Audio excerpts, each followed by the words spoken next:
Well. Whoa. Muskana wako wacho uyo munu wako ndewe kwa nafatu iwe uchatipa heteki. That's not good to money zepeti.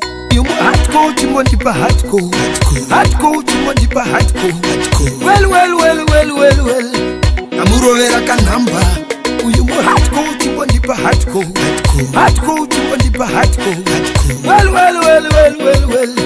Amuro vera kanamba kukaiya tidi mkazi anotamba rumba. Shino uyo wako anorova supa kusaziva upenyusa ni kutamba njuga. Jigwe kamu hat pa machun kanoterera mazi big tune ka full time pa machun bang. Yumu hatko chimbo ndipa hatko chimbo ndipa hatko. Well. Amuro vera kanamba uyumu hatko chimbo ndipa hatko chimbo ndipa hatko.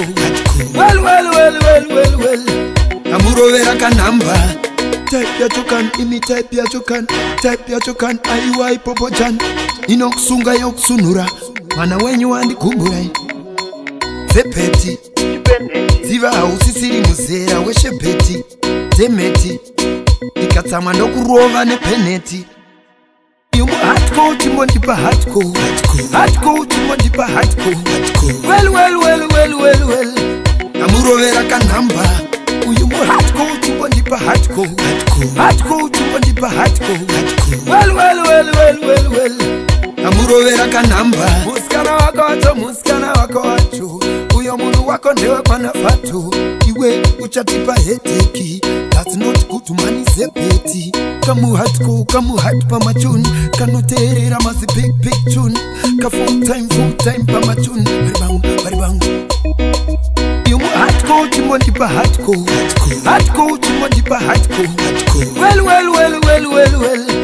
Amuro vera kanamba uyumu hatko chimbo ndipa hatko chimbo ndipa hatko.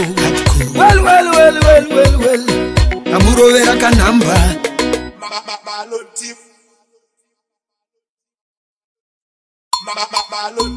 Well. Whoa. Muskana wako wacho uyo munu wako ndewe kwa nafatu iwe uchatipa heteki. That's not good to money zepeti. Yumu hatko chimbo ndipa hatko chimbo ndipa hatko. Well.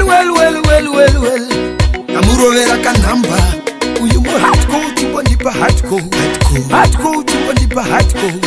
Well. Amuro vera kanamba kukaiya tidi mkazi anotamba rumba.